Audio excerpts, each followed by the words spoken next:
So ಭಾಳ ದಿನ ಆಗಿತ್ತು ಹೊರಗಡೆ ಹೋಗ್ದೆ. ನಾನು ಮತ್ತು ನಮ್ಮ ತಂಗಿ ಹೋಗ್ತಾ ಇದ್ವಿ ಹೊರಗಡೆ. ಬಿಸಿಲಂತೂ ತುಂಬಾ ಇತ್ತು, ಅದಕ್ಕೆ ಐಸ್ ಕ್ರೀಮ್ ತಿನ್ನೋಣ ಅಂತ ಹೇಳಿ ಬಂದಿದ್ವಿ.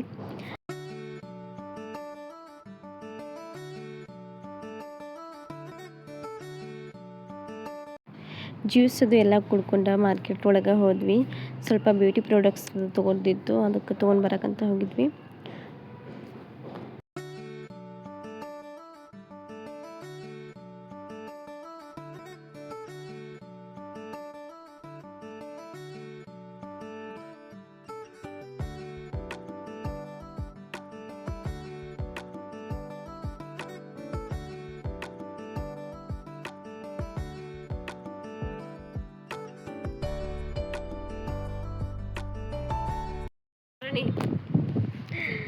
ನಾಳೆ ಸೆಕೆಂಡ್ PUC ರಿಸಲ್ಟ್ ಐತ್ರಿ. ಎಲ್ಲರಿಗೂ ಅಡ್ವಾನ್ಸ್ ಸೆಕೆಂಡ್ PUC ವಿದ್ಯಾರ್ಥಿಗಳಿಗೆಲ್ಲ ಕಂಗ್ರ್ಯಾಚುಲೇಷನ್ಸ್.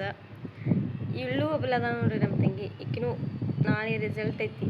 ಎಷ್ಟು ಪರ್ಸೆಂಟೇಜ್ ಮಾಡ್ತಾಳನೋ ಗೊತ್ತಿಲ್ಲ. ಟೆರೇಸ್ ಮೇಲೆ ಬಂದೇವ್ರಿ, ಗಾಳಿ ಭಾಳ ಬರತೈತಿ. ಮಾತಾಡೋದೆಲ್ಲ ಕೇಳಿಸತೈತೇನೋ ಇಲ್ಲ ಗೊತ್ತಿಲ್ಲ. ಗಾಳಿ ಇವಾಗ ಸದ್ಯದಲ್ಲಿ 3 ಗಂಟೆಗಂದ್ರೆ ಸೆಕೆಂಡ್ PUC ರಿಸಲ್ಟ ತಿಳ್ತೈತ್ರಿ. ನೋಡೋಣ ನಮ್ಮ ತಂಗಿ ಎಷ್ಟು ಪರ್ಸೆಂಟೇಜ್ ಮಾಡ್ತಾಳಂತ ಹೇಳಿ. ನೋಡ್ರಿ ಬಾ, ಎಷ್ಟು ಪರ್ಸೆಂಟೇಜ್ ಮಾಡ್ತಾಳೆ ನೋಡ್ಬೇಕಂತ ಬೆಳಗ್ಗೆಯಿಂದ ಭಾಳ ವೇಟ್ ಮಾಡಕ್ಕೆ ಯಾವಾಗ ತಿಳಿತೈತಿ ಅಂತೇಳಿ ಅಂತೂ ಇದು ರಿಸಲ್ಟ್ ಪಾಸ್ ಆಯಿತು. 80% ಮಾಡಿದ್ದಾಳೆ. ಕಂಗ್ರ್ಯಾಚುಲೇಷನ್ಸ್. Thank you. ಬಾಯ್. ಸಾಕು ಬಿಡ್ರಿ, ಎಷ್ಟು ನೋಡ್ತೀರಿ ಹಂಗೆ. ಫುಲ್ ಬ್ಯುಸಿ ಮೇಡಮ್ ಅವ್ರು.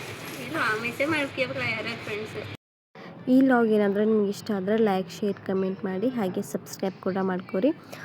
ಮುಂದಿನ ಲಾಗ್ನಿಂದ ಕಂಟಿನ್ಯೂ ಲಾಗ್ ಮಾಡ್ಬೇಕಂತ ಅಂದ್ಕೊಂಡೀನಿ. ಸೊ ನಿಮ್ಮ ಸಪೋರ್ಟ್ ಬೇಕು. ಬಾಯ್.